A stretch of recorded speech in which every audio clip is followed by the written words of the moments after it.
দ্বিতীয় বিশ্বযুদ্ধ ও 1971 সালের মুক্তিযুদ্ধের স্মৃতি উস্কে দিয়ে মালদা শহরের মুসলিম ইনস্টিটিউটের সাইরেন আবারও বাজানো হবে।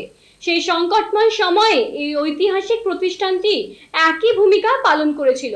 মালদার কৌশলগত দুর্বলতার কারণ হলো বাংলাদেশের সীমান্তের 18 কিলোমিটার জুড়ে কাঁটাতারের অভাব, যা প্রায়শই উগ্র মৌলবাদী জঙ্গি গোষ্ঠীগুলির করিডোর হিসেবে ব্যবহৃত হয়। জেলার নদীপথগুলিও বাংলাদেশ থেকে সহজে প্রবেশের সুযোগ করে দেয় এবং ঝাড়খণ্ড হয়ে বিহার ও নেপাল পর্যন্ত বিস্তৃত, যা জাল নোট, অস্ত্র ও মাদক পাচারের পাশাপাশি জঙ্গি অনুপ্রবেশের পথ সুগম করে। এই পরিস্থিতিতে মালদায় কঠোর নজরদারি চলছে এবং সরকারি আধিকারিকদের সর্বোচ্চ সতর্ক থাকার নির্দেশ দেওয়া হয়েছে। সিভিল ভলেন্টিয়ার সক্রিয় রয়েছে। মুসলিম ইনস্টিটিউটের সাইরেন বাজানো হবে। মুসলিম ইনস্টিটিউট ছাড়া আরো 4টি গুরুত্বপূর্ণ স্থান থেকে সাইরেন বাজানো হবে।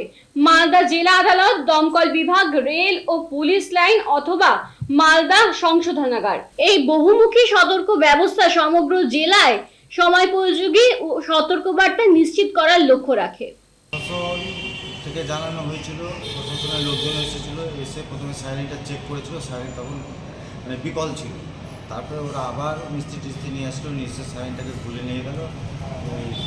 3-4 দিন আগে খুলে নিয়ে এসে আবার শীত করে ওটা লাগানো হলো।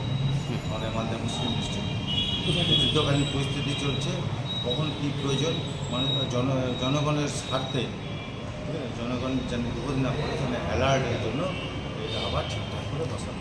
এর আগে কখন বেজেছিল? এর আগে বাস্তব আজ থেকে 15 বছর আগে সকাল 9টার টাইম ছিল, ওই টাইমে আপনার সিভিল ডিফেন্সের লোকরা এসে বাজাতো। 1971-এ বেজেছিল? 1971-ও বেজেছিল। তার আগে 62-তে বেজেছে। আর বলছি যে কোথায় কোথায় সাইরেন? মালদায় সাইরেন 5 জায়গায় আছে। একটা আপনার সংশোধনাগার, একটা রেল স্টেশন, একটা আপনার কালেক্টিভ বিল্ডিং, আর নতুন করে বসানো হলো ফায়ার ব্রিগেড। আর আমাদের এই মালদা মুসলিম ডিস্ট্রিক্ট। প্রশাসনের দিক থেকে কোনো নির্দেশিকা এখন অবধি? প্রশাসনের দিক থেকে নির্দেশিকা বলতে যে ওনারা বললেন যে এখানে সাইরেনটা আছে, মানে হ্যাঁ আছে, এখানে সাইরেনটা বাজানো হবে আবার রুটিন মাফিক। কারণ হ্যাঁ, কোনো অবশ্যই কোনো প্রবলেম নেই। আমাদের দেশের সাথে যা যা করণীয় আমাদের, আমরা দেশের সঙ্গে আছি।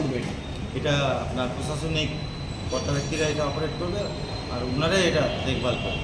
কোনো মহড়া টহরা টেস্ট হওয়ার কোনো নির্দেশ দিয়েছে ইতিমধ্যে? না, ইতিমধ্যে কোনো আমাদের কাছে এখন লিখিত কোনো কিছু আসেনি। আসলে আমরা অবশ্যই জানাবো। মানে আপনাদের তরফ থেকে প্রস্তুত? আমরা আমাদের তরফ থেকে প্রস্তুত। আপনার নামে এবং কোন দায়িত্বে আছে? আমার নাম হচ্ছে ববি আহমেদ। আমি মালদা মুসলিম ডিস্ট্রিক্টের বর্তমান সেক্রেটারি।